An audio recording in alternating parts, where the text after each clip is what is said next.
Coulomb's law जो है it is valid for point charges only. Coulomb's law जो defined है it is valid for point charges only. तो condition यहाँ पे जो है इसको डिफाइन करेंगे पहले हम लोग। It is valid for point charges only. Valid for point charges only. अब जो है कूलम्ब्स लॉ जो है इलेक्ट्रोस्टैटिक्स के सबसे बेसिक लॉ की बात करें तो बेसिक लॉ में आता है। यहीं से सारी चीजें जो है इलेक्ट्रोस्टैट्स की सारी चीजें जो है यहीं से स्टार्ट होती हैं। अब कूलम्ब्स लॉ का स्टेटमेंट क्या है, स्टेटमेंट समझने का ट्राई किया जाए तो कूलम्ब्स लॉ ये बोलता है कि अगर दो गिवन पॉइंट चार्जेज हैं, suppose two charges are Q1 and Q2 and they are at separation R। Suppose ये चार्ज है Q1 and at separation R there is another charge Q2, then according to Coulomb's law the magnitude of attraction force कहें या interaction force कहें या electromagnetic force कहें, तो according to Coulomb's law the magnitude of force acting between Q1 and Q2 is directly proportional to product of the charges. तो it is directly proportional to product of the charges and it is inversely proportional to square of the separation between them. तो Q1 Q2 जो है Q1 Q2 यहाँ पे दो charge define कर दिया। अब कूलम्ब्स लॉ डिफाइन करते हैं। Now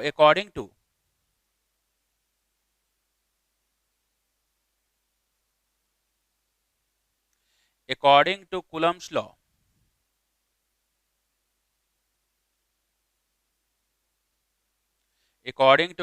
law if F is the force, F is the electrostatic force, is the electrostatic force acting between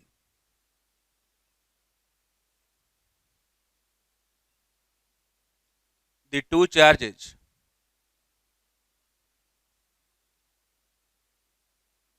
charges, then magnitude of the force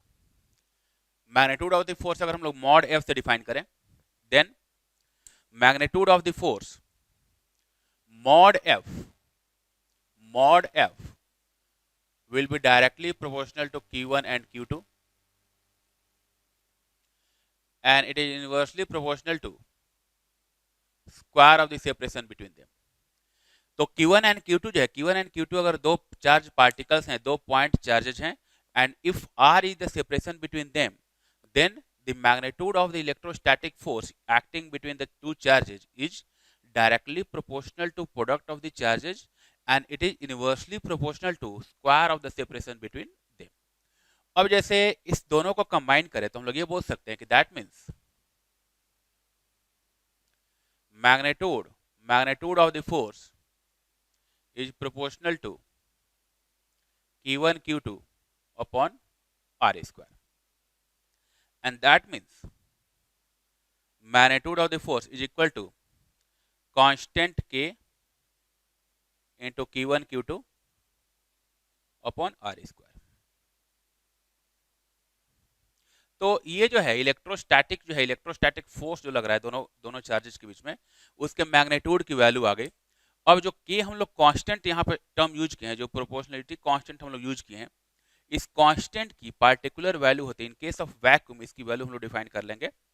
तो vacuum में के की वैल्यू क्या होगी उसको डिफाइन करेंगे एंड के की जो वैल्यू है उसमें एक फिजिकल क्वांटिटी होगी जिसके बारे में हम लोग को डिस्कस करना होगा। तो यहाँ पे के जो है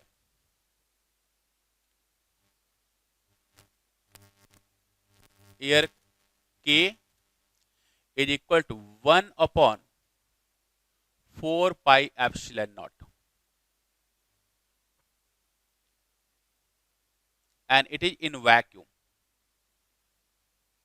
In vacuum, k equal to 1 by 4 pi epsilon naught into 1 upon 4 pi epsilon naught, and its value is equal to 9 into 10 to the power 9 newton metre square पर कूलम स्क्वायर। तो वैक्यूम में जो k की value है that is equal to 9 into 10 to the power 9 newton metre square पर coulomb square. ठीक, अब जो एप्सिलॉन नॉट की जो टर्म यहाँ पे डिफाइन किए, epsilon naught it is permittivity of free space और vacuum. Epsilon naught is called permittivity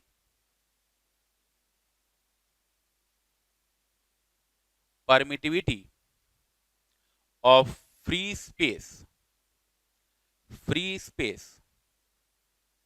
or vacuum. Epsilon naught is called permittivity of free space or vacuum, and vacuum में इसकी जो value होती है that is equal to approximately equal to 8.85 into 10 to the power minus 12 coulomb square पर Newton metre square. तो ये हम लोग का एप्सिलॉन नॉट जो है परमिटिविटी जो है, परमिटिविटी ऑफ फ्री स्पेस, इसकी वैल्यू आ गई। तो ये जो है ये हम लोगों ने कूलम्ब्स लॉ जो है, कूलम्ब्स लॉ को इक्वेशन के फॉर्म में, एक्सप्रेशन के टर्म में जो हम लोगों ने डिफाइन किया कि अगर दो चार्ज पार्टिकल हैं, दो पॉइंट चार्जेज हैं जिनके बीच का सेपरेशन अगर आर है, अगर दो पॉइंट चार्जेज हैं जिनके बीच का सेपरेशन अगर आर है, तो उनके बीच जो इलेक्ट्रोस्टैटिक फोर्स लगेगा, magnitude of the force acting between the two charges is equal to k q1 q2 by r square, and k की जो वैल्यू है वो वैक्यूम हम लोग डिफाइन किए 1/4 pi epsilon naught, and its value is 9 into 10 to the power 9 newton metre square पर coulomb square, and epsilon naught जो है इसको हम लोग बोल रहे हैं परमिटिविटी ऑफ फ्री स्पेस। अब जो है जो परमिटिविटी की टर्म हम लोग डिफाइन किए, परमिटिविटी किसी मीडियम का होता क्या है, एंड परमिटिविटी से कैसे इलेक्ट्रोस्टैटिक फोर्स से आगे हम लोग इलेक्ट्रिक फील्ड पढ़ेंगे, तो इलेक्ट्रिक फील्ड जो है उस पर परमिटिविटी का क्या इफेक्ट होता है, वो सारा पॉइंट हम लोग को यहाँ पे देखना है। तो नेक्स्ट जो हम लोग पहले जो के के टर्म में जो हम लोग का एप्सिलॉन की टर्म आ रही है उसको थोड़ा सा प्रॉपर्ली डिफाइन करेंगे। Now if charges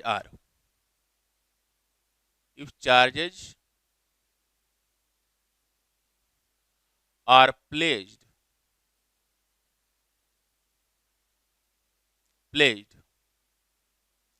in any medium,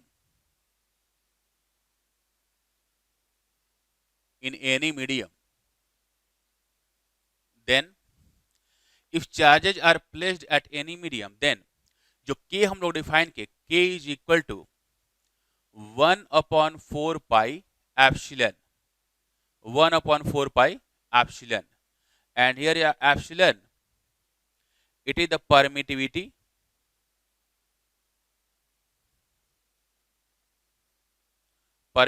of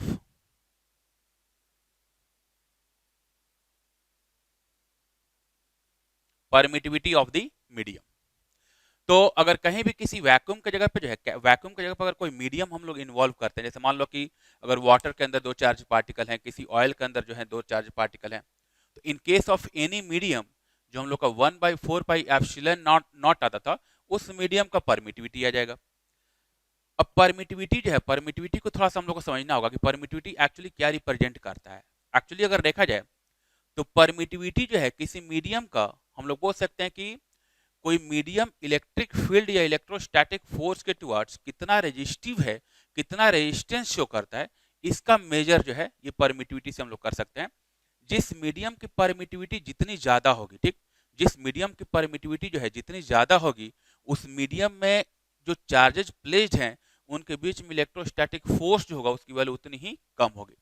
या ये बोल सकते हैं कि उस मीडियम में इलेक्ट्रिक फील्ड जो स्ट्रेंथ होगा, इलेक्ट्रिक फील्ड का जो स्ट्रेंथ होगा उतना ही वीक होगा।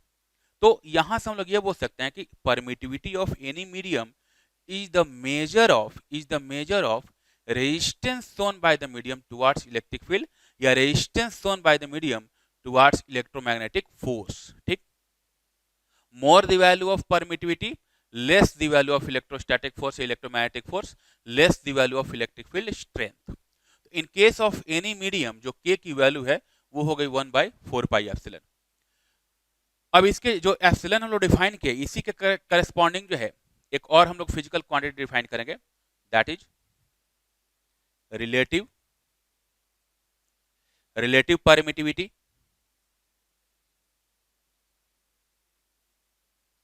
रिलेटिव परमिटिविटी, और it is called dielectric constant. Relative permittivity और dielectric constant. Dielectric constant या रिलेटिव परमिटिविटी, इसको एप्सिलॉन आर से डिफाइन कर दिया, ठीक। तो रिलेटिव परमिटिविटी और dielectric constant, epsilon R is defined as epsilon upon epsilon naught. किसी भी रिलेटिव परमिटिविटी अगर डिफाइन करें, that is equal to permittivity of that medium upon permittivity of free space या परमिटिविटी ऑफ वैक्यूम। तो यहां से किसी भी मीडियम को हम लोग परमिटिविटी जो है हम लोग एप्सिलॉन नॉट के टर्म में लिख सकते हैं कि that means permittivity of any medium is equal to epsilon R and into epsilon naught, ठीक है। तो permittivity of any medium is equal to relative permittivity और इनटू परमिटिविटी ऑफ वैक्यूम और परमिटिविटी ऑफ फ्री स्पेस, ठीक है। तो ये जो है, अब पॉइंट ये है कि जो पहले हम लोग का एप्सिलॉन नॉट की टर्म आती थी, जो कूलम्ब्स लॉ में 1/4π एप्सिलॉन नॉट आता था, उसके जगह पे 1/4π एप्सिलॉन आ गया, एंड ये हो गया epsilon naught into epsilon R, ठीक। अब जो एप्सिलॉन आर जो है रिलेटिव परमिटिविटी जो है, इसकी वैल्यू की अगर बात करें तो हम लोग ये बोल सकते हैं कि फॉर वैक्यूम और एयर, फॉर वैक्यूम और air, epsilon R is equal to 1। अगर एयर मीडियम है या वैक्यूम है तो यहां भी एप्सिलॉन नॉट होगा और यहां भी एप्सिलॉन नॉट होगा, तो उसकी वैल्यू कितनी हो जाएगी, 1 के इक्वल, क्योंकि ये किसके रेस्पेक्ट में डिफाइंड है वैक्यूम के रेस्पेक्ट में। तो वैक्यूम के रेस्पेक्ट में अगर परमिटिविटी की बात करें तो रिलेटिव परमिटिविटी क्या हो जाएगी, 1 हो जाएगा। And in case of conductors जो रिलेटिव परमिटिविटी होती है that is infinite. For conductors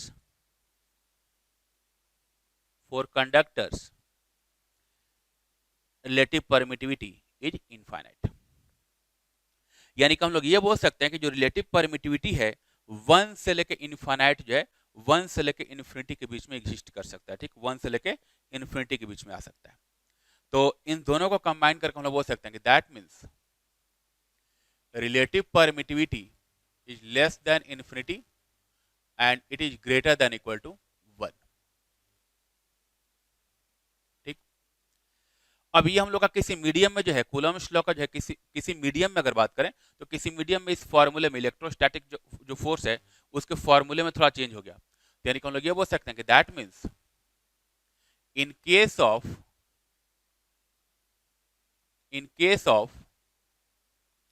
any medium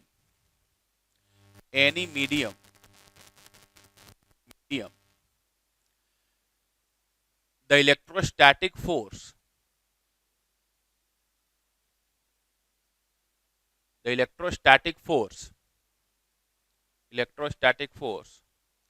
acting between the two charges can be given as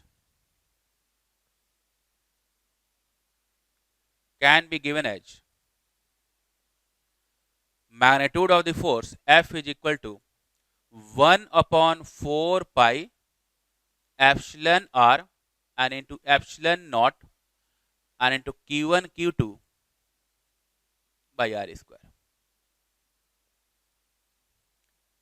ये फॉर्मेट लिख सकते हैं, ठीक है।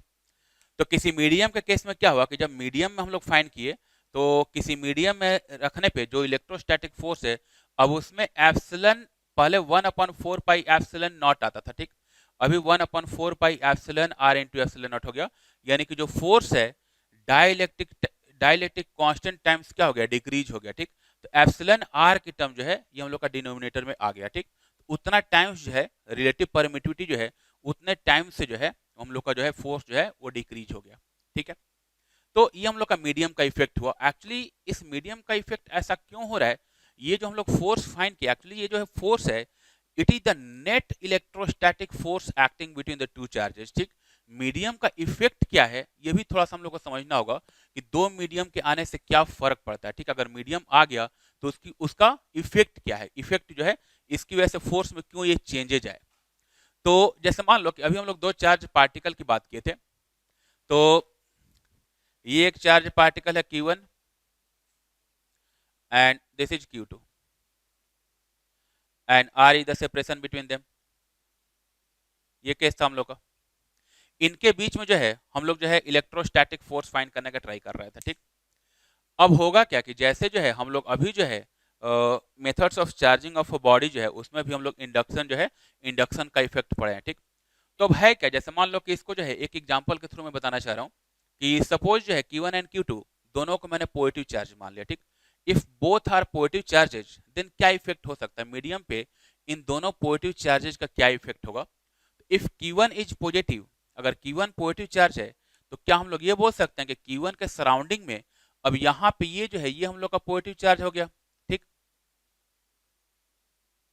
एंड अगर ये पॉजिटिव चार्ज है तो अपने सराउंडिंग में जो मीडियम के मॉलिक्यूल्स होंगे, जैसे मान लो कि वाटर है या ऑयल है, तो अगर कोई पॉजिटिव चार्ज पार्टिकल है तो अपने विसिनिटी में अपने सराउंडिंग में जितने भी निगेटिव चार्ज पार्टिकल्स होंगे उनको क्या करेगा, वो अट्रैक्ट करेगा, ठीक। तो ये जो पॉजिटिव चार्ज पार्टिकल Q1 है मीडियम के पार्टिकल मीडियम के मॉलिक्यूल्स में से क्या करेगा कि जो निगेटिव चार्जेज हैं उनको अट्रैक्ट करेगा, अपनी तरफ अट्रैक्ट करेगा। तो यहाँ पे जो है Q1 के सराउंडिंग में निगेटिव चार्ज, इसने क्या किया कि निगेटिव चार्जेस को अट्रैक्ट कर लिया, तो ये निगेटिव चार्ज इसके सराउंडिंग में ऐसे आ गया, ठीक। तो सेंटर पे ऐसे पॉजिटिव चार्ज है, इसको निगेटिव चार्ज ने घेर लिया। अब जो है ऐसे ही यहाँ पे सीन हुआ, इसको भी अगर मैं पॉजिटिव चार्ज मानो तो हम लोग बोल सकते हैं कि ये भी क्या करेगा कि अपने सराउंडिंग में जितने भी निगेटिव चार्ज हैं उनको घेर लेगा, ठीक।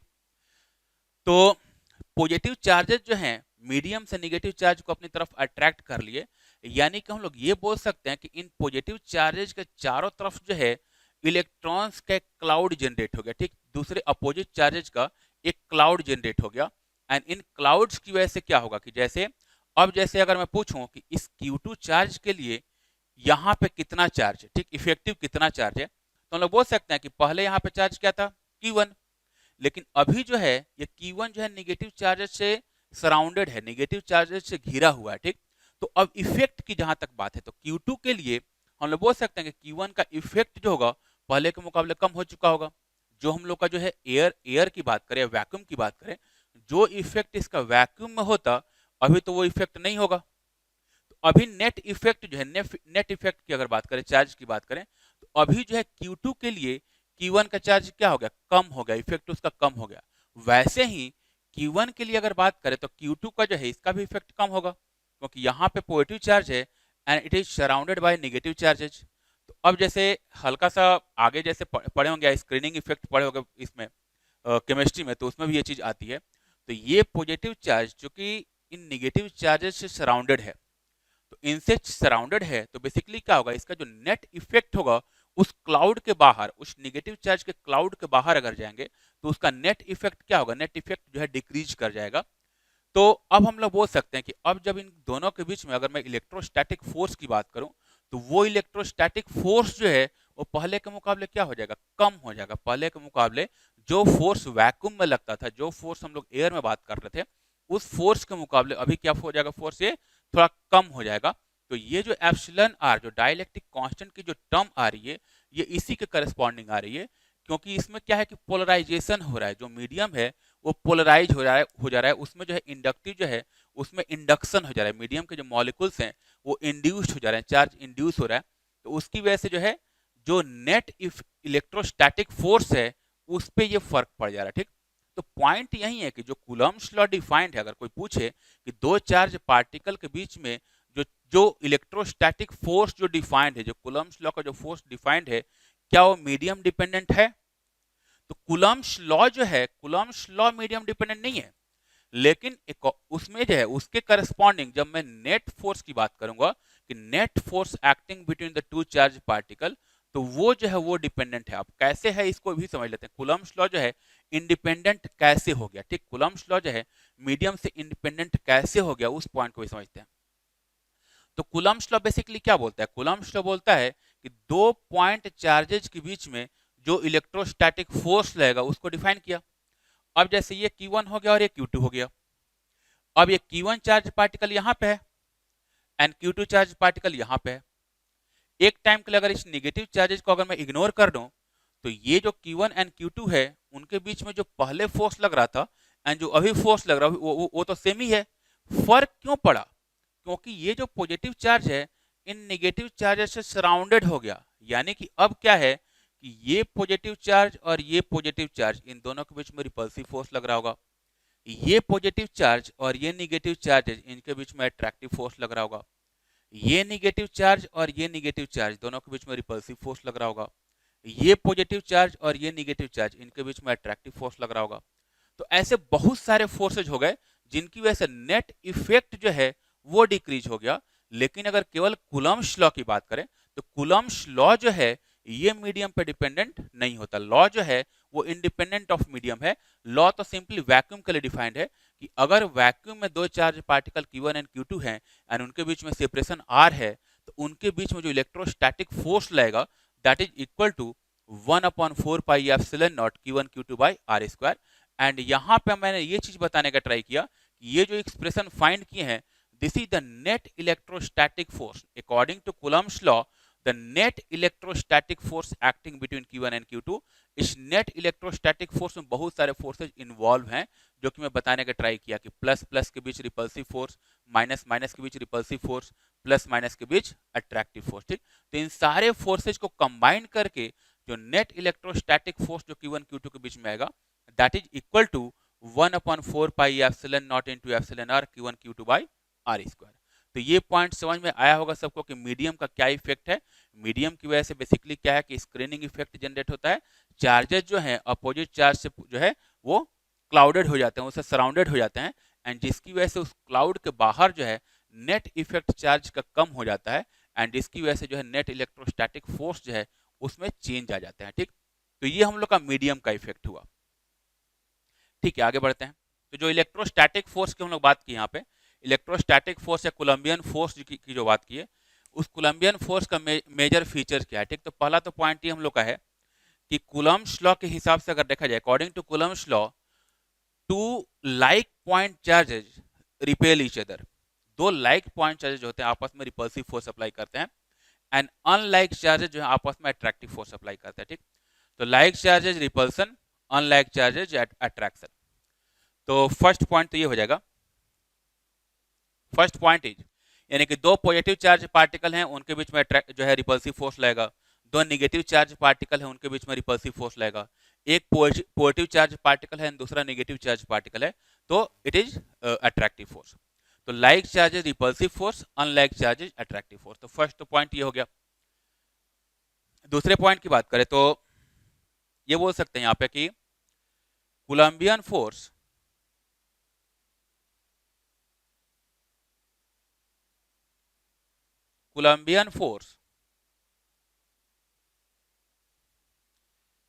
is a long range force. Long range force. Coulombian force is a long range force. अब लॉन्ग रेंज फोर्स किसको बोलते हैं जी? लॉन्ग रेंज फोर्सेज वैसे फोर्सेज हैं जो कि इनफाइनाइट डिस्टेंस तक, इनफाइनाइट सेपरेशन तक एक्ट करे। It acts till infinity. तो Colombian force acts till infinity. तो Colombian force is a long range force. It acts till infinity.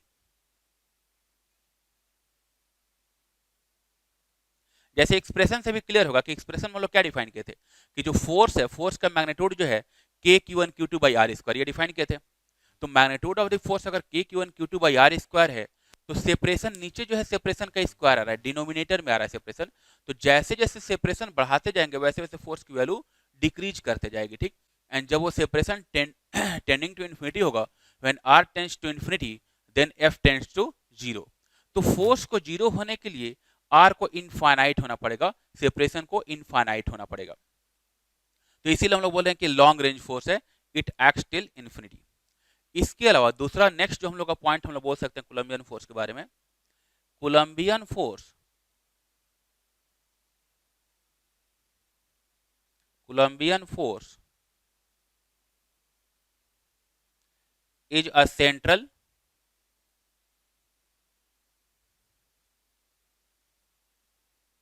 Colombian force is a central force. Central force अब क्या है?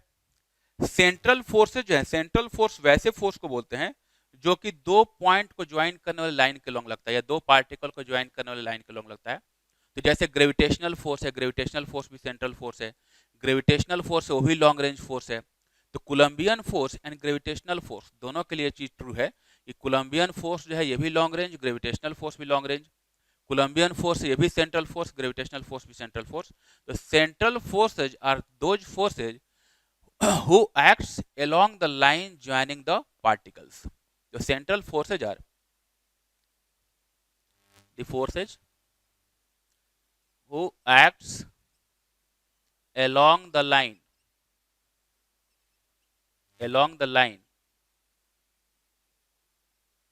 joining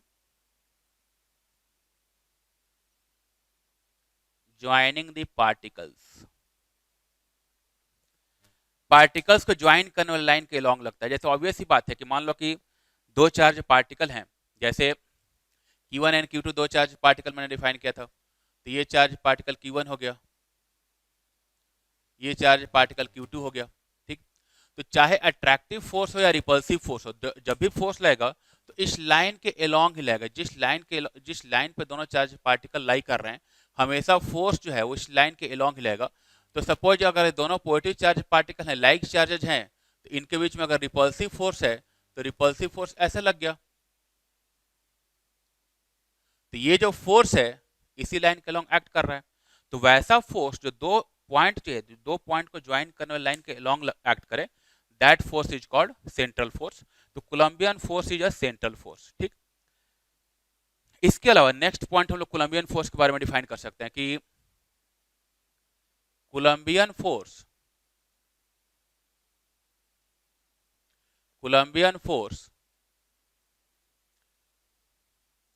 is conservative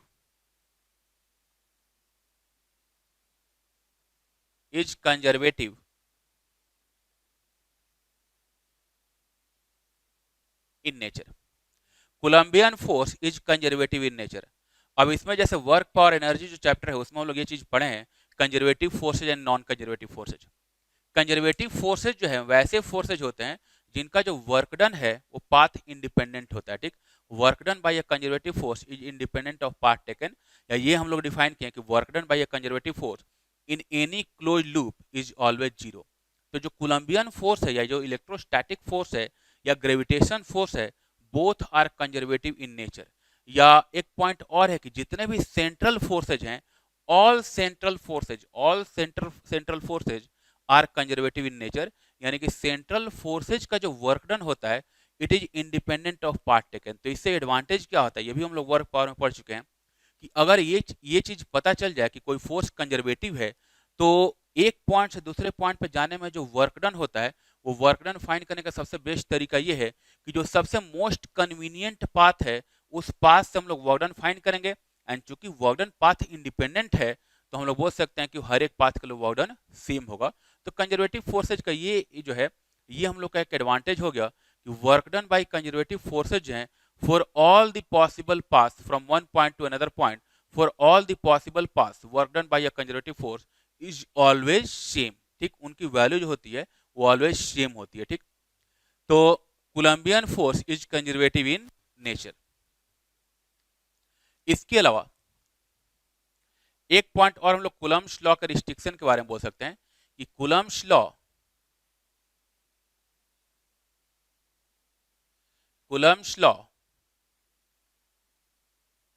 is valid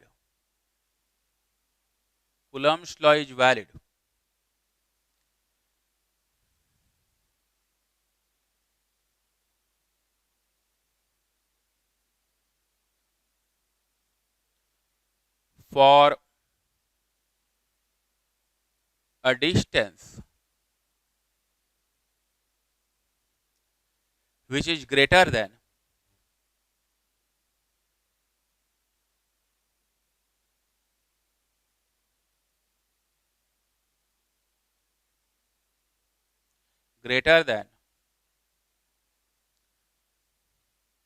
or equal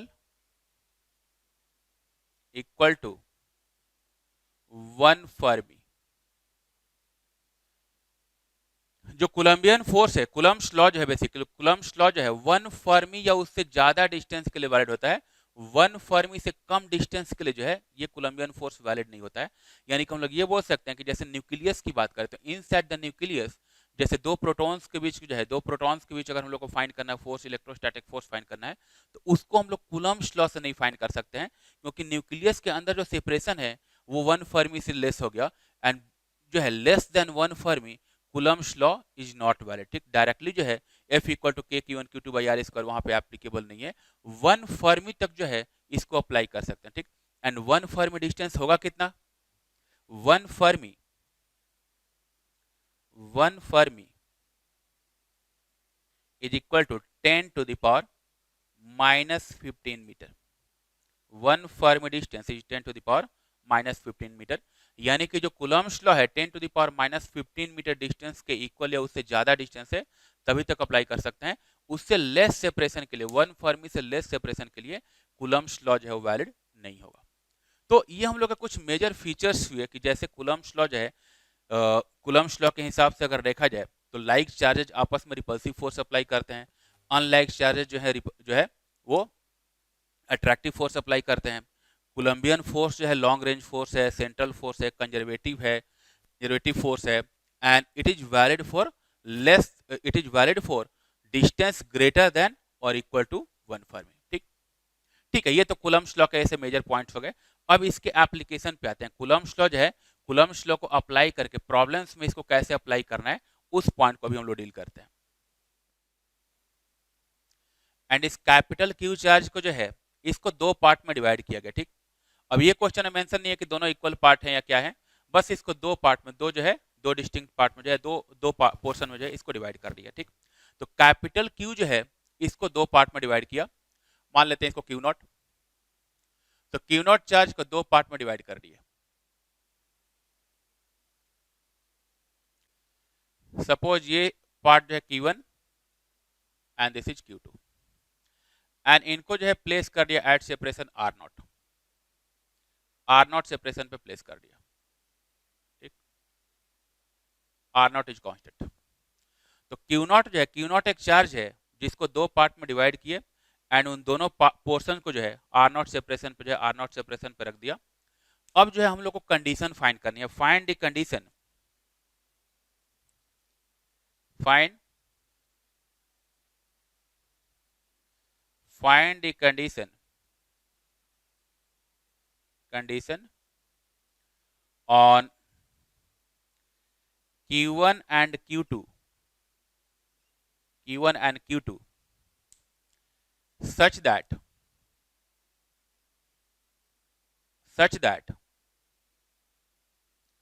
the electrostatic force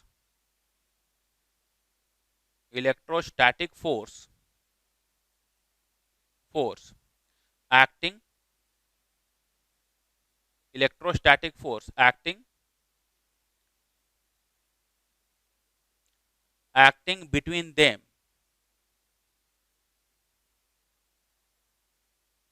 will be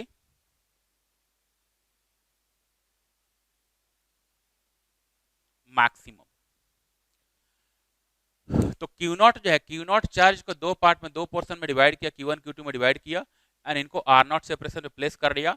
हम लोगों को जो है Q1 Q2 जो है, Q1 Q2 के बीच में एक रिलेशन फाइंड करना है, जिसकी वजह जिस कंडीशन फाइंड करना है जिस कंडीशन में Q1 Q2 के बीच का जो फोर्स होगा वो मैक्सिमम होगा। ठीक, तो अब मान लो कि इनके बीच जो इलेक्ट्रोस्टैटिक फोर्स है, सपोज अगर हम लोग उसको F मानते हैं, तो F को मैं क्या फॉर्मूला यूज करके, अगर ये सारा केस अगर वैक्यूम का है तो क्या मैं उसको के Q1 Q2 by are naught square लिख सकता हूँ क्या? अभी हम लोग कूलम्ब्स लॉ डिफाइन किए हैं, तो उस फॉर्मूले पे जाएं तो इसको जो है के Q1 Q2 by are naught square लिखा जा सकता है। तो यहां पर हम लोग डिफाइन कर सकते हैं ना कि let F is the force acting between the two charges, between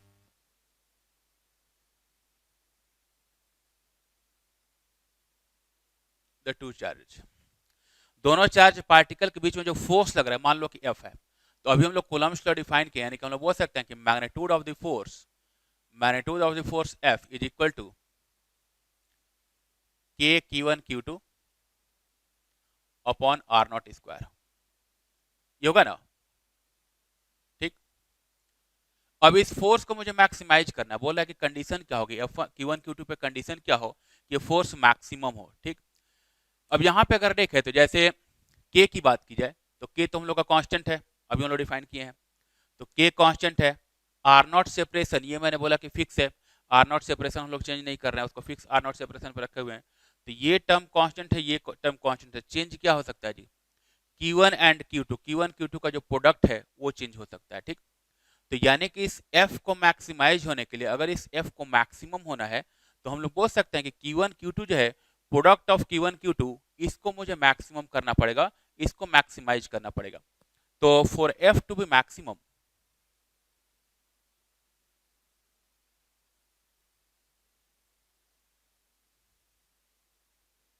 F to be maximum,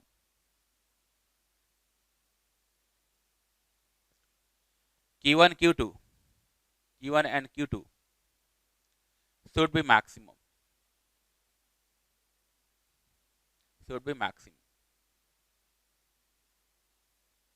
ठीक।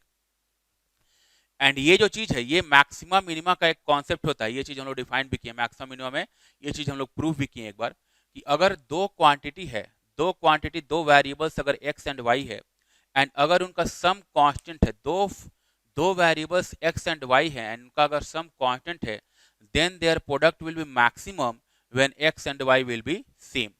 तो अगर दो वेरिएबल्स हैं जिनका सम अगर कांस्टेंट हो तो उनका प्रोडक्ट मैक्सिमम तभी होगा जब उनका जो है, जब उन दोनों की वैल्यू सेम होगी। इजीली प्रूव कर सकते हैं, उसको हम लोग प्रूव करके बता भी दूंगा यहाँ पे। तो हम लोग यहाँ पे ये बोल सकते हैं कि since Q1 plus Q2 is equal to Q0, यहाँ पे जो Q0 जो चार्ज है इसी को तो डिवाइड करके Q1 Q2 में रखे हैं, यानी कि इन दोनों का जो सम है वो तो Q0 जो है फिक्स है, कांस्टेंट है। ठीक, तो since Q1 plus Q2 is Q0 and that is constant, that means Q1 into Q2 will be maximum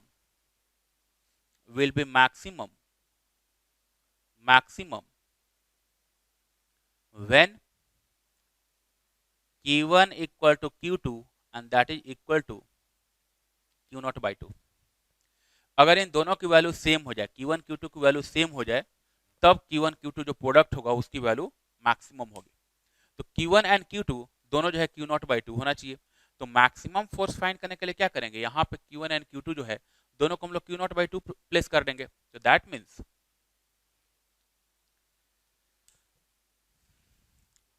means maximum force F maximum is equal to K into Q1 into Q2, Q0 by 2 into Q0 by 2 upon R naught square, ये होगा। And ये value हो जाएगी that is equal to K Q0 square by 4 R naught square, that is the maximum force F maximum that is equal to K Q0 square by 4 R naught square. ये बात समझ में आती होगी। तो मैक्सिमम जो है, मैक्सिमम F को मैक्सिमाइज करने के लिए फिर से एक बार देख लें कि F को मैक्सिमाइज होने के लिए Q1 इंटू Q2 को मैक्सिमम होना पड़ेगा। एंड दो वेरिएबल्स का प्रोडक्ट मैक्सिमम तब होता है अगर दो वेरिएबल का सम अगर कांस्टेंट हो, अगर इनका सम अगर कांस्टेंट हो then the product will be maximum when both the quantities will be same. तो दोनों दोनों की वैल्यू सेम होनी चाहिए, यानी Q1 and Q2 will be Q0/2। अगर ये हो जाए तो उस केस में इसका जो फोर्स होगा वो मैक्सिमम होगा। ठीक, तो इसको एज ए रिजल्ट हम लोग लिख सकते हैं कि अगर कोई भी दो वेरिएबल्स मैंने x एंड y मान लिया, if x and y are such that x plus y is constant, then x into y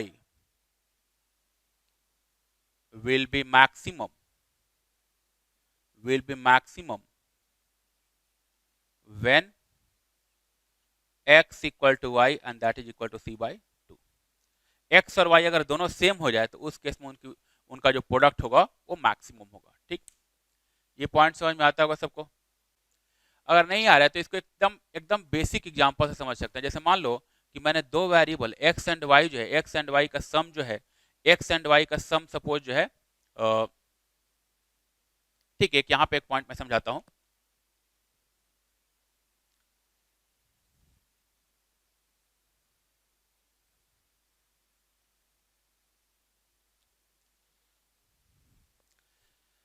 suppose जो है x एंड y का सम मैंने मान लिया कि 8 के इक्वल है। ठीक, let x plus Y is equal to 8। ठीक, अब मुझे x इंटू वाई को मुझे मैक्सिमाइज करना है। ठीक, तो x इंटू वाई मैक्सिमम क्या होगा ये हम लोग को देखना है। तो यहाँ पे x इंटू वाई की वैल्यू जो है लिखते जाते हैं।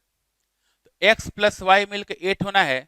अगर मैं मान लो कि पॉजिटिव से चलना स्टार्ट करूं, पॉजिटिव क्वांटिटी से स्टार्ट करूं, तो x को अगर मैं 1 मानता हूं तो y को 7 मानना पड़ेगा, तो 8 होगा ना जी। एंड इस केस में x इंटू वाई क्या होगा, इन दोनों को मल्टीप्लाई करेंगे तो 7।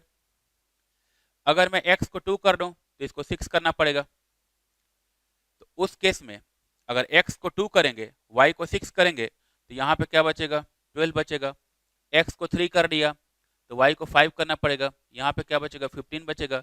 x को 4 कर दिया तो y को भी 4 करना पड़ेगा, तो यहाँ पे 16 बचेगा। x को 5 कर दिया तो ये 3 होगा, फिर से 15 हो जाएगा। x को 6 करेंगे, ये 2 करेंगे, फिर से 12 होगा। x को 7 करेंगे तो ये 1 हो जाएगा, फिर से 7 हो जाएगा। तो x को जो है 1 2 3 4 5 6 7 तक ले गए, तो उस केस में y जो है 7 6 5 4 3 2 1 हो जाएगा। एंड अब इनके प्रोडक्ट की बात करें तो पहले प्रोडक्ट 7 था, फिर 12 हुआ, फिर 15 हुआ, 16। सबसे ज्यादा वैल्यू कितनी है, 16। एंड 16 के करस्पॉन्डिंग अगर देखा जाए तो x एंड y दोनों क्या है, इक्वल है, एंड दोनों की वैल्यू क्या है, 4। तो एकदम बेसिक एग्जांपल से जो है ऐसे देख सकते हैं। एंड मैक्सिमम मिनिमा अगर थोड़ा बहुत आता होगा किसी को, बहुत ही इजीली प्रूव किया जा सकता है कि if x and y are variables such that x plus y is constant, then the product of these two variables x into y will be maximum when x equal to y equal to c/2। तो hopefully ये question समझ में आया होगा सबको। ठीक है, next question जो है, नेक्स्ट एक बहुत ही सिंपल क्वेश्चन जो है सॉल्व करने का ट्राई करते हैं। ठीक है, इसमें कंडीशन बोला है कि दो चार्ज पार्टिकल्स हैं एंड इनको आइडेंटिकल लेंथ के स्ट्रिंग से जो है एक सीलिंग से हैंग किया हुआ है। एंड कंडीशन ये दे रखा है कि दोनों का मास सेम है, दोनों चार्ज पार्टिकल का मास सेम दे रखा है। ठीक, तो इसका मास जो है m के इक्वल स्मॉल m मान लिया। चार्ज इस पे जो है ये प्लस स्मॉल q, ये चार्ज मान लिया। ठीक, दूसरा जो चार्ज पार्टिकल है इसका मास m है, स्मॉल m है, एंड इस पे चार्ज है प्लस 3q है, यानी कि चार्जेज में दोनों में डिफरेंस है। ठीक, एक का मास, दोनों का मास सेम है, दोनों का मास m के इक्वल है, लेकिन चार्ज जो है, चार्ज एक पे प्लस q एंड दूसरे पे प्लस 3q है। अब जो है जो एंगल जो स्ट्रिंग से बंधे हुए हैं उन स्ट्रिंग्स का एंगल पूछ रहा है, वर्टिकल से उनका एंगल क्या है ये पूछ रहा है, उनमें रिलेशन क्या है। तो मान लो कि ये जो एंगल है जिस पे प्लस 3q चार्ज है उसका वर्टिकल से एंगल ये अल्फा मान लेते हैं। ठीक, एंड ये एंगल बीटा जूम कर लेते हैं। ठीक, तो एक एंगल अल्फा हो गया, दूसरा एंगल बीटा हो गया। अल्फा एंड बीटा के बीच में रिलेशन क्या होगा ये हम लोगों से पूछ रहा है, एंड उसमें ऑप्शन ए दे रखा है। Option A, alpha is equal to 3 beta. Option B, beta is equal to 3 alpha, option C alpha equal to beta, and option D alpha equal to 2 beta. Suppose ये हम लोग की जो है ये ऑप्शंस दे रखे हैं, ठीक। तो first alpha equal to 3 beta, beta equal to 3 alpha, alpha equal to beta and alpha equal to 2 beta. इसमें से क्या ऑप्शन करेक्ट है, कौन सा ऑप्शन करेक्ट है ये पूछ रहा है, ठीक। तो यहां पे कैसे इसको फाइंड करें, कैसे इसको सॉल्व करने का ट्राई किया जाए। अब इसको सॉल्व करने के लिए थोड़ा सा जो है, जैसे सिंपल पेंडुलम की बात करें तो सिंपल पेंडुलम पे क्या क्या फोर्सेज लग सकते हैं, उन फोर्सेज का थोड़ा सा कैलकुलेशन करके देख लेते हैं, ठीक। क्या क्या फोर्सेज लग रहे हैं। तो इंडिविजुअल जो है, इंडिविजुअल दोनों चार्ज पार्टिकल को एक पेंडुलम की तरह मान सकते हैं। अब जैसे सपोज जो है ये चार्ज पार्टिकल जो है, इस चार्ज पार्टिकल पे फोर्स कैसे कैसे एक्ट कर रहा है, क्या क्या फोर्स एक्ट कर रहा है, ये हम लोग को फाइंड करना है।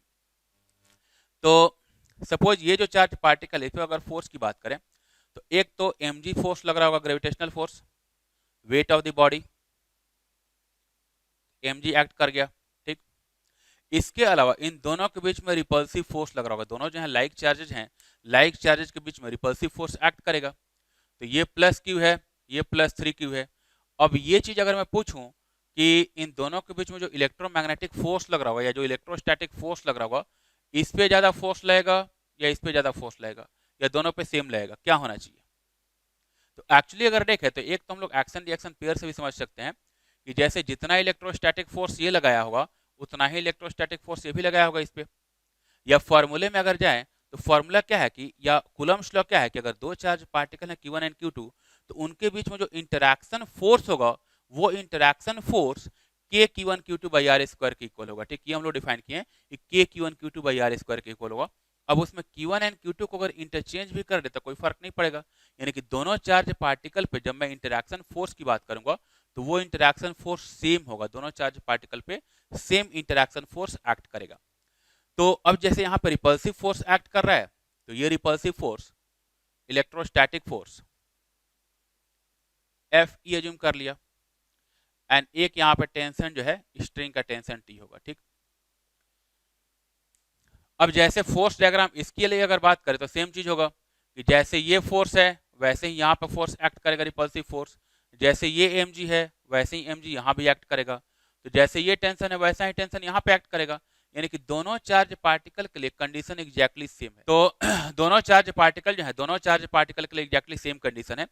एंड अब यहाँ से एंगल की बात करें कि ये एंगल जो है किस पे डिपेंड कर रहा है, तो अब इसको थोड़ा सा टॉर्क से भी समझ सकते हैं कि जैसे अगर मैं टेंशन टी का टॉर्क इस पॉइंट के अबाउट फाइंड करूं तो 0 है। ये जो इलेक्ट्रोस्टैटिक फोर्स है इसका टॉर्क जो होगा ये हम लोग का इसमें एंटी क्लॉकवाइज होगा, mg का टॉर्क क्लॉकवाइज होगा। तो हम लोग बोल सकते हैं कि जब इक्विलिब्रियम वाली कंडीशन होगी तो इक्विलिब्रियम में यहाँ से जो वर्टिकल से जो एंगल होगा, एक ये एंटी क्लॉकवाइज टॉर्क है कि इसका क्लॉकवाइज टॉर्क है, वैसे ही इस पार्टिकल के लिए एक mg का टॉर्क होगा और एक इलेक्ट्रोस्टैटिक फोर्स का टॉर्क होगा। एंड एग्जैक्टली सेम कंडीशन है, दोनों चार्ज पार्टिकल की एग्जैक्टली सेम कंडीशन है, तो ऐसा कोई रीजन नहीं है कि ये एंगल और ये एंगल डिफरेंट हो जाए, ठीक। यानी कि दोनों एंगल क्या होंगे, दोनों एंगल सेम होंगे, वर्टिकल से दोनों एंगल की वैल्यू सेम होगी। हाँ, अगर मासेज में डिफरेंट होता तब केस डिफरेंट होता, अगर इसका मास डबल हो जाता या उसका मास डबल हो जाता तब चीजें चेंज हो जाती, क्योंकि एफबीडी में इसमें फोर्स डायग्राम जो है उसमें फोर्सेज की वैल्यू चेंज हो गई, फोर्स की वैल्यू जैसे ही चेंज होगी सिचुएशन चेंज हो जाएगा, तो उस कंडीशन में अल्फा एंड बीटा डिफरेंट हो सकते थे। लेकिन यहाँ पे जो कि एग्जैक्टली सेम कंडीशन है, दोनों चार्ज पार्टिकल के लिए एग्जैक्टली आइडेंटिकल कंडीशन है, तो यहाँ पे दोनों के बीच में जो फोर्स लगेगा वो एग्जैक्टली आइडेंटिकल लगेगा, सेम लगेगा। तो ऑप्शन सी जो है ये ऑप्शन करेक्ट होगा, ठीक। तो दोनों के बीच का जो एंगल है alpha and beta that will be same. तो शायद होपफुली ये चीज समझ में आई होगी सबको, ठीक है। एक और बेसिक क्वेश्चन करते हैं हम लोग। सपोज जो है दो चार्ज कंडक्टिंग बॉल्स हैं एंड इनके बीच में कुछ सेपरेशन डिफाइंड है, एंड इन दोनों को जो है इंसुलेटिंग स्ट्रिंग से बांध कर रखा हुआ है, जिन स्ट्रिंग्स का लेंथ जो है एल दे रखा है, ठीक। एंड अभी हम लोग यहाँ पे डिफाइन किया अगर ये दोनों आइडेंटिकल चार्ज हैं, आइडेंटिकल मास के बॉडी हैं, तो इनका वर्टिकल से एंगल सेम होगा। तो सपोज जो है यहाँ से वर्टिकल से जो एंगल है ये दोनों का सेम एंगल ये हम लोग थीटा मान लेते हैं, ठीक।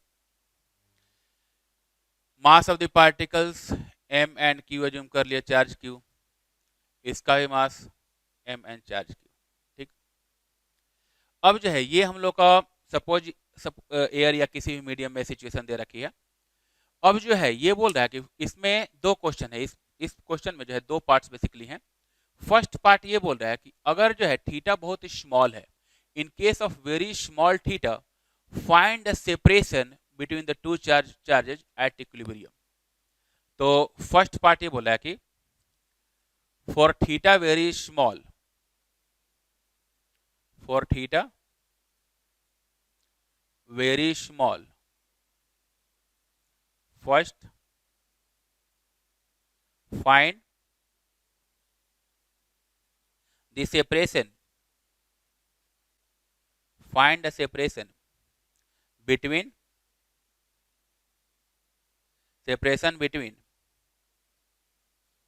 the two charges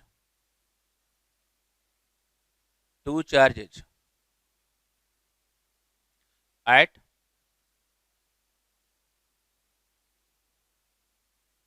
equilibrium.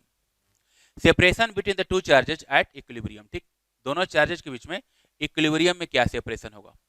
तो अब जो है जैसे यहाँ पे हम लोग एफबीडी ड्रॉ किए थे, यहाँ पे दोनों चार्ज पार्टिकल के लिए एफबीडी ड्रॉ किए थे, वैसा ही सिमिलर केस हम लोग यहाँ भी प्लॉट करेंगे एंड किसी भी एक चार्ज पार्टिकल का इक्विलिब्रियम का कंडीशन सेटिस्फाई करेंगे और वहां से उन दोनों के बीच में जो भी सेपरेशन होगा उस सेपरेशन की वैल्यू आ जाएगी। तो पहले सेपरेशन फाइंड करने का ट्राई करते हैं, इक्विलिब्रियम में इनके बीच का सेपरेशन क्या है उसको फाइंड करने का ट्राई करते हैं। तो मान लो कि जो इक्विलिब्रियम सेपरेशन है उसको मैंने x एज्यूम कर लिया। तो suppose equilibrium separation is x,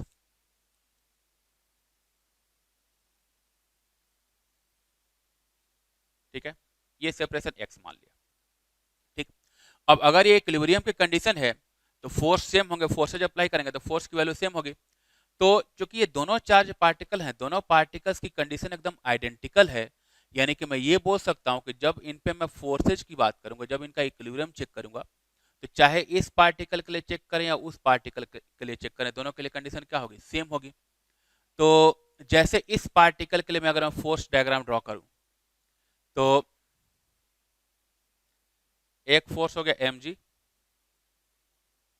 gravitational force, एक इन दोनों के बीच में इलेक्ट्रोस्टैटिक फोर्स लगेगा, इलेक्ट्रोस्टैटिक फोर्स, एंड एक हो गया टेंशन, ठीक। ये तीन फोर्सेज लगेंगे। अब मुझे इक्विलिब्रियम डिफाइन करना है, इक्विलिब्रियम डिफाइन करना है तो फोर्सेज को हम लोग बैलेंस करेंगे।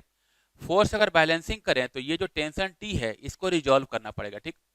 तो ये एंगल थीटा दे रखा है वर्टिकल से, इसका जब मैं वर्टिकल कंपोनेंट यहाँ पे लिखूंगा तो ये कितना आएगा जी, ये भी एंगल थीटा रहेगा ना, तो ये हो जाएगा T cos theta and its horizontal component that is equal to T sine theta रहेगा ना।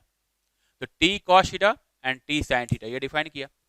अब अगर फोर्स बैलेंस कराएं तो T sine theta will be equal to F E and T cos theta will be equal to M G, ये रहेगा। तो at equilibrium यहां पे अगर मैं कंडीशन पुट करूं तो at equilibrium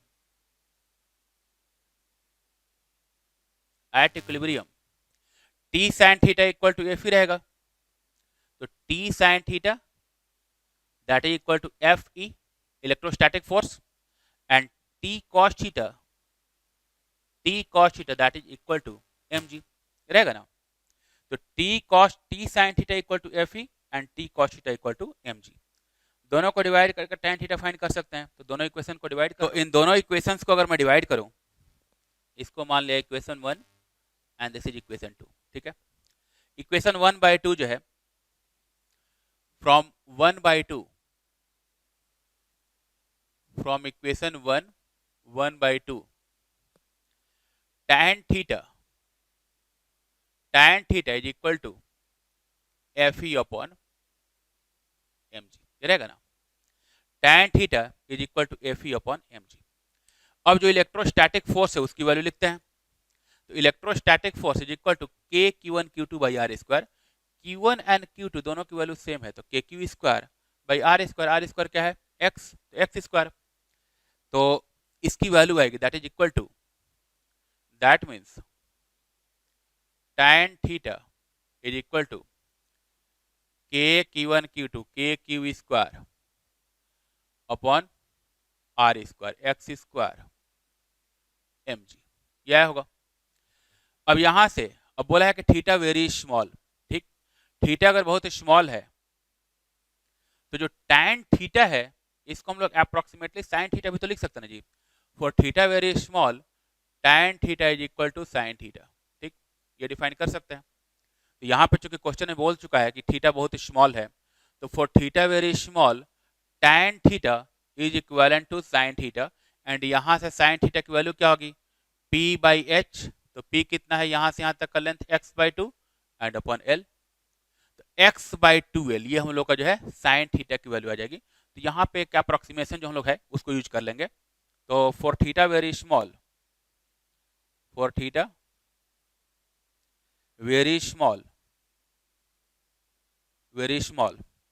tan theta is approximately equal to sine theta, and यहाँ पे साइन थीटा है क्या x बाई टू एल, तो that means that is equal to x by two L, ठीक, तो that means x by two L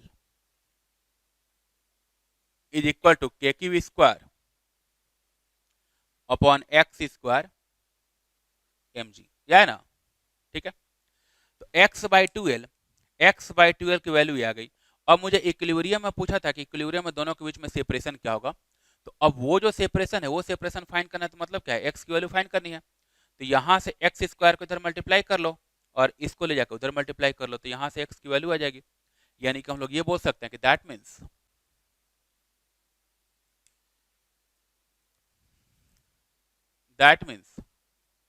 x Q, इस x square को जो है एक्स स्क्वायर को इधर मल्टीप्लाई किया तो एक्स क्यू हो गया, एंड इस 12 को इधर मल्टीप्लाई किए तो 2 K Q square L and upon M G, X cube is equal to 2 K Q square into L upon M G, ठीक, and that means equilibrium separation X is equal to 2 K Q square L upon M G to the power 1/3, ये आया होगा equilibrium separation, ठीक है। कोई confusion इसमें? तो इस क्वेश्चन में हम लोग ये चीज फाइंड किए कि अगर थीटा बहुत ही स्मॉल है तो इनके बीच में इक्विलिब्रियम सेपरेशन क्या होगा, ठीक। अब जो है थोड़ा सा, ये तो मैंने बोला कि क्वेश्चन का फर्स्ट पार्ट है कि अगर थीटा बहुत ही स्मॉल है तो find the separation between the two charges at equilibrium.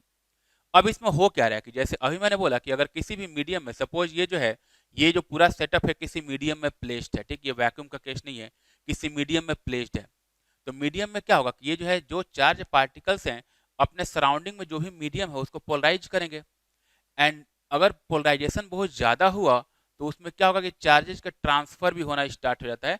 आगे हम लोग पढ़ेंगे, आगे जब हम लोग जो है डाइलेक्ट्रिक स्ट्रेंथ पढ़ेंगे तो वहाँ पे भी चीज़ हम लोग डिफाइन करेंगे कि एक लिमिट से ज़्यादा अगर इलेक्ट्रिक फील्ड अगर प्रोड्यूस हो जाए तो उस केस में क्या होता है कि मीडियम के जो मॉलिक्यूल्स हैं उनमें जो चार्जेज का पोलराइजेशन है वो बेसिकली चार्जेज फ्री हो जाते हैं, मूव करने के लिए फ्री हो जाते हैं, एंड उस केस में मीडियम जो है मीडियम के अंदर चार्ज फ्लो करना स्टार्ट हो जाता है, ठीक, कंडक्टर की तरह मीडियम बिहेव करने लगता है। तो यहाँ पे कुछ वैसा ही सीन है कि ड्यू टू पोलराइजेशन जो है, सपोज ये दोनों चार्ज पार्टिकल हैं, दोनों चार्ज जो बॉल हैं, दोनों कंडक्टिंग बॉल्स हैं, वो जो है चार्ज जो है वो मतलब बेसिकली डिसिपेट करना स्टार्ट करे, ठीक, चार्ज का लीकेज स्टार्ट हो गया। तो ड्यू टू पोलराइजेशन जो इक्विलिब्रियम की कंडीशन थी उसके बाद क्या हो गया, चार्ज लीक आउट करना स्टार्ट हो गया, ठीक।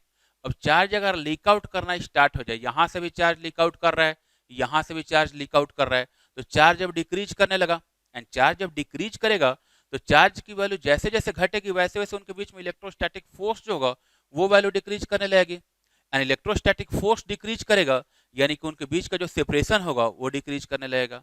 तो नेक्स्ट क्वेश्चन हम लोग को ये बोल रहा है कि अगर चार्ज लीक आउट करना स्टार्ट कर जाए तो इन दोनों चार्ज पार्टिकल जो है, दोनों चार्ज पार्टिकल्स के बीच में जो या दोनों चार्ज पार्टिकल का वेलोसिटी ऑफ अप्रोच क्या होगा, वेलोसिटी ऑफ अप्रोच की वैल्यू क्या होगी, ये हम लोग को फाइंड करना, ठीक।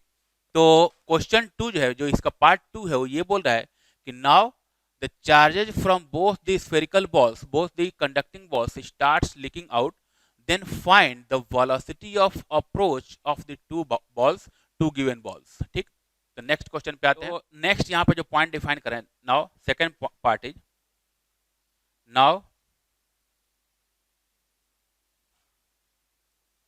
the charge from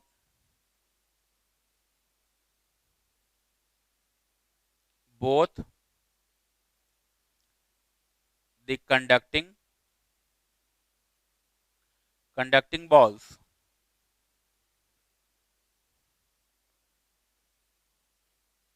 started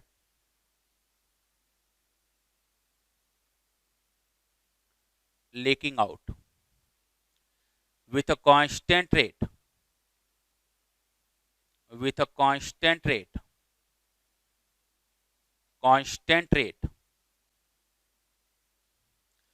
dq by dt is c. Now the charge from both the conducting balls started leaking out with a constant rate dq by dt equal to c. Constant rate c से जो है ये हम लोग का leaking out जो है start हुआ. हम लोग को फाइंड करना है, find the velocity of approach